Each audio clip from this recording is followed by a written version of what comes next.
Hey, true believers. Today we're going over Unworthy Thor, issue 1. And right off the bat, what I want to say is if this would have been a mini series that didn't include or have to revolve around everything that happened when Thor lost his hammer, this would have been an excellent read. For example, if they went from, if you guys have never read what happened with Thor, is during Original Sin, Thor was whispered something. I can't remember what it was, but it made him drop Mjolnir to the surface of the moon. When he tried to lift it again, he found himself unworthy. Now, if they would have left Mjolnir there on the moon, and we've seen Thor kind of go through this depression of, oh my god, what happened? Sort of, for example, like in the first Thor movie. That would have been cool because he would have had a clear goal in mind. But that's, as we know, not what happened. Instead, they brought Jane Foster in, made her Thor. And if they wanted to kind of do something different for a little bit, that would have been fine. But I feel like with Jane Foster, that went on just longer than it really should have. And I have a funny feeling that it would have kept going if people had stopped really paying attention to the book. Anyway, the print date on this was January 2017. If you guys are not all 100% sure what happened, you can pause, check out the read up there. Now, this book, The Hammer from Within, I think this was a 5-part miniseries. Now, was it supposed to be a miniseries? I'm not 100% sure on that. But this is Jason Aaron, writer. Artist is Oliver Copiol. Colors was Matthew Wilson. Letter and production was VC's Joe Sabina. There's everyone else working on the book. And Thor was created by Stan Lee, Larry Lieber, and Jack Kirby. And that's a panel from, I think it was Original Sin when Thor wanted to lift Mjolnir.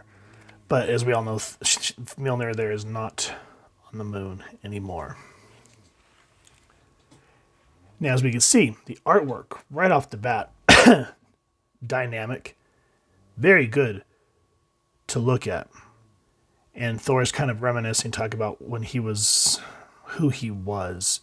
He'd spend his mornings going out fighting, winning, flying, across the cosmos, soaring near stars, where to the point where his cape would burn.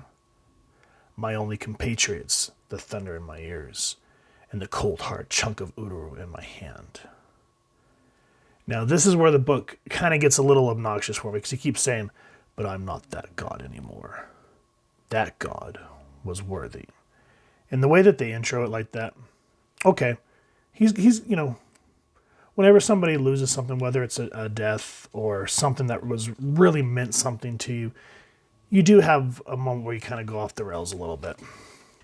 And so it shows Thor that is basically kind of getting into fighting, but he keeps saying, I'm unworthy. Now I spend my mornings not flying, but fighting and failing and fighting again. And as you read the dialogue, it keeps going back to, yeah, you're a failure. Yeah, I'm unworthy. And it's like, good God, how often do we really need to dig it into the readers? We get it. We want to see Thor go through these trials and become who he was. But again, this unworthy Thor, Jane Foster as Thor herself, it just kept going and going and going and going. And a lot of us were thinking, Jesus, God, is this ever going to end? Because we don't really see where Thor is. They don't explain where he is right now. He just says he keeps trying to fight to get his, God, how do you pronounce the word? Yarnyorn, I think is how you pronounce the axe's name. Because without Mjolnir, this is what he has to rely on. Which, if you go back and read, Thor, God of Thunder, which was, I think, one of Jason Aaron's earliest Thor writings, he kind of established that before he became worthy of Mjolnir, he would use this axe. I think that was kind of his seedlings of what this would become. Now, we go back 3 months earlier, on the surface of the moon, Thor is basically using his battle axe, and he's having to rely on goat power to get across the realms now because he cannot fly. And I do like, there's a little bit of humor. Like, I know that I'm saying a bunch of stuff that's negative, but overall it was a good read. But here he says, If anything should rise from this pit, that is not me. Eat it.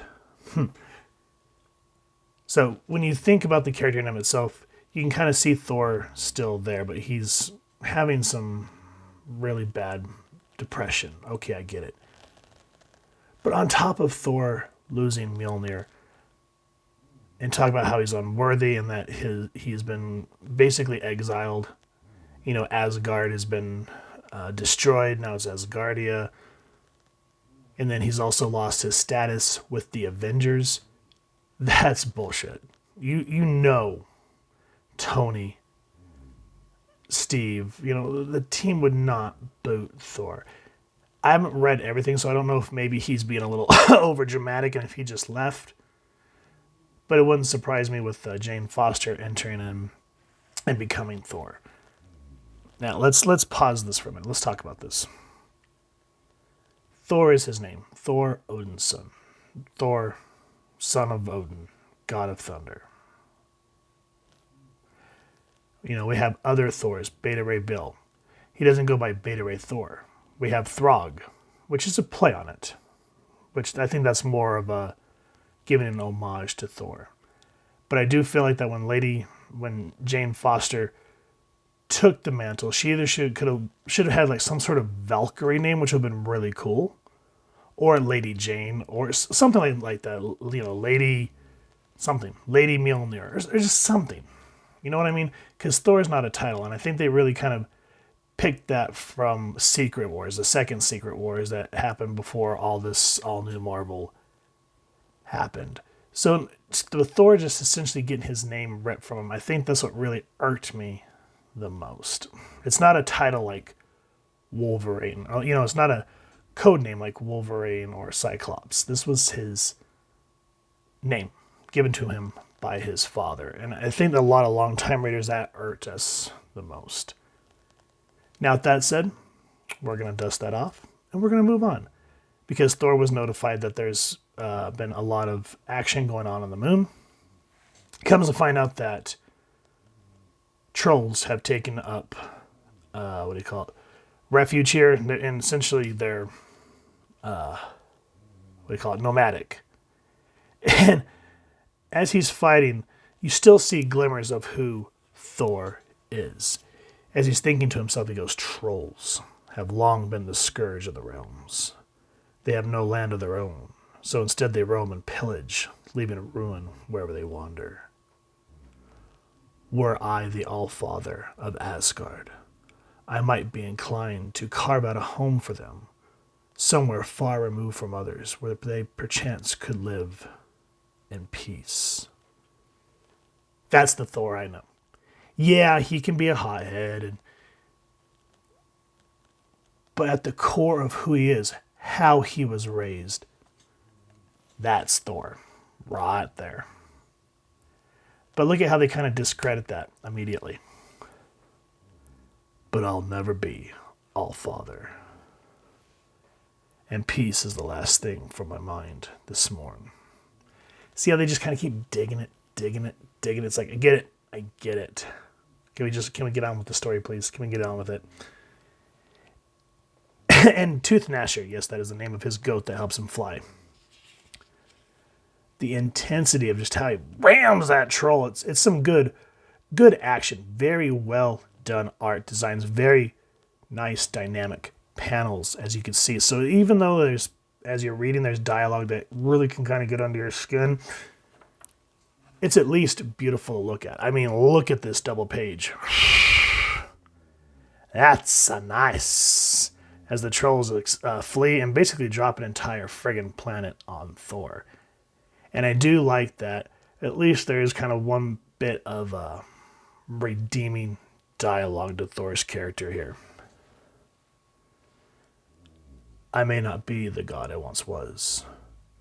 I may no longer be able of lifting Mjolnir, but I am still the son of Odin. I can handle one paltry moon. So you see him roar. That's nice. See, again, as I said at the beginning of this review, if they would have left Mjolnir alone, or let's just say, for example, there is someone, Jane Foster, okay? It says, until you can find yourself or redeem yourself from this original sin, then I will keep Mjolnir safe. And so while this person is temporarily Thor, or another name, whatever, Beta Ray Jane or something, we go through a book like this and see a redemption arc. That would have been spectacular, and people would have been on board. That's kind of like what happened with the death of Superman, whereas Clark was dead. We saw 4 different Supermen take up his place, and then he eventually returned to his role. Same thing with Nightfall, where Batman got his back broken. Jean-Paul Valley, Azrael, took it over, kind of became mad with power, and Batman had to bring him to heel and took up his role. Or that would have been interesting here too, or we see someone, maybe not Jane Foster, but somebody pick up Mjolnir, say, I will keep it safe for you, and then go, bloodthirsty with power and try to take over Asgard. Loki would be too obvious of a choice. But just think, Thor has to go through these trials and tribulations to get over whatever it was that shook him. And then on top of that, have to know he has to be better in order to save his people. That would have been some damn good reading. But that's not what we got. Instead, we get a very depressed, very more so, or however you pronounce that word, Thor. And this is where he meets the Unseen. Spoilers if you guys never read the original Sin, which I have not. I went through Comic Story and watched it that way because at that point in my life there was no way I was going to pick up any more events, and I'm still kind of hit or miss to this day years later. But the Unseen was essentially Nick Fury, the original Nick Fury. After the Watcher is murdered, Nick Fury kind of steps in, and he's kind of a different kind of Watcher. And so it's him that kind of sets the motion of this book forward as Thor has to go on this mission to find a different hammer. And along the way, of course, I get to see one of my favorite Gods of Thunder right there, Beta Ray Bill. And it's interesting how they how their story kind of intertwines together in this book. So overall, if you're, like, as I just said at the beginning, if you were to take